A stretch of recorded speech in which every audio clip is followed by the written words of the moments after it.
Welcome to another edition of Tim's Take. It is season 119 of the OFML, and we are post-draft, post-off-season, week one of the new season. We're ready to kick things off. It's time to meet your Detroit Lions, a team that 2 years ago was awesome and went to the NFC Championship game. And then last year, crashed and burned. Had one of the most ugly seasons we ever had. It's time to turn it around. We're going to start in the quarterback. Jesse Fargas returns to lead the Lions. Disappointing season last year, but still very capable. 29-year-old, 99 overall quarterback. Maurice Gore has won the backup job spot. He came up strong last year, had 2 games where he started, was very respectable. That earned him a backup role and a return in season 119. Running back room looks a little different. Gibbs got paid. Gibbs is one of the richest persons on the team, and deservedly so. So Gibbs ain't going nowhere. David Montgomery is gone. Shimon Vaki is gone. Taylor Anderson gets elevated to the RB2. And Darius Richards, a 2-year pro, is joined the Lions. Hopefully Richards is used very seldom, and it's mostly Gibbs and Anderson. But if there's an injury, Richards is ready to go. Fullback Vinny Graham returns. Been a solid fullback for me. I can't really complain. Leads the way for Gibbs and Anderson. The running back room is pretty much the same. St. Brown returns in a contract year, so we need to work on that, get that done. Jamison Williams is here with pure speed. Isaac Tesla is also in the contract year, but rumor is that he's lost himself in the depth chart to the sophomore J.J. Bushrod, who is a speedster, quick acceleration, and just a shifty player. Very quick. Dominic Lovett is also a guy to get some work in. All three of these guys, to me, are almost interchangeable. And I need one of these guys to step up as a third receiver to help with the pressure off of St. Brown and J-Mo. They can't do it all. Tramian Peterson is purely a kick return superstar, but he's got plenty of speed, 94 speed. Eric Truman, another speedster. Both these guys are special teams superstars. Solid room. Tight end room is the same. Sam Laporta returns 27, 90 overall. Luis Gomez is in his second season. And Josh Wynn is good catching, very all-around tight end. So tight end room is the same. This offensive line is where things get a little different. Urique Correa is a rookie day one starter. He was selected in the second round, and he's going to start right away. Pass protector, offensive lineman. We also have 2-year pro Courtney Lofton and Terry Diaz, another 2-year pro. We had to let a lot of offensive linemen go, especially our depth. And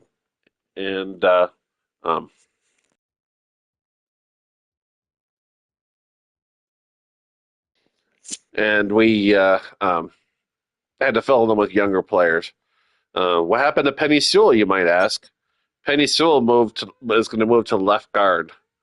So we're going to have Correa on the left and Sewell right next to him.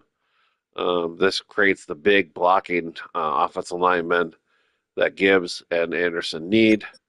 Miles Frazier returns as a center with Sean Moran being his backup. Um, Tate Ratledge goes from left guard to right guard. 3 year pro in his fourth season. Excellent. Blake Bush, 2 year pro. Notre Dame is a pure backup. We lost some of the backups, but um, the strength is still there. Offensive line is always a top priority on this team. Vince Josephson um, returns as one of the top tackles. We're going to keep him on the right side to create a nice balance.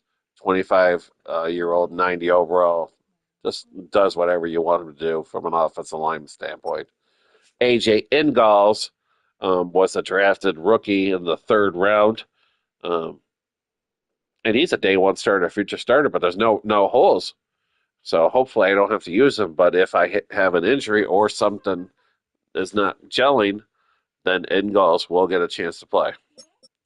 On the defensive side, it's pretty much the same. Derek Hall returns, had an outstanding first season with us.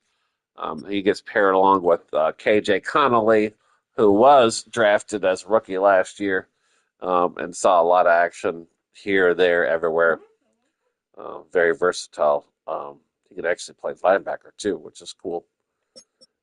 AJ Hutchinson is the leader of the defensive line, 28.99 overall. He has a new backup, Jaden Hill, from Georgia. That's a rookie, late draft pick. So I'm looking for some defensive line to be a strength. Defensive tackle is where we had a wrecking ball hit our defensive tackle. We had to let Lee McNeil go in order to sign like Jameer Gibbs' new contract. So we let McNeil go. The idea was Talik Williams and my rookie or new defensive tackle would lead the way. But if you look at the little icon next to that purple scheme fit, Talik Williams is out for the season. So even though he's on the team in a contract year, we don't have him. So Henry Colvin, the fifth pick in the draft from Vanderbilt, is going to get a chance immediately to emerge as the defensive tackle leader. We paired him up with Mazzie Smith from Michigan, a veteran, Gabe Reverton, rookie that we just got off a practice squad, and Mitchell Waters, the rookie from Memphis. So we do have some youth here. Then we did lose a lot. We're going to be tinkering with this to make sure that we get this defensive tackle group right, and hopefully this is not a weakness of our team like it looks like on paper. Linebacker core, Jack Campbell is our Sam linebacker. We got a new Ted Richards from Michigan. It's joining us from a practice squad, so we got two solid linebackers to take over here.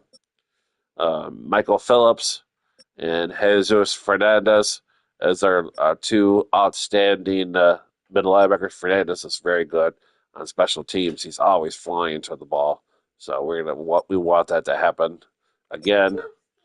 James Lowe and Jimmy Manuel are both the will linebackers. Lowe has been nothing but amazing. He's very quick, very agile, and always there by the ball, which is what we want. Our CBs, our top two CBs are the same, Taylor Ford and Terrion Arnold. They're outstanding. Where we got changed a little bit was we had to let Jalen Watson go, and then we re-signed him to a one-year deal.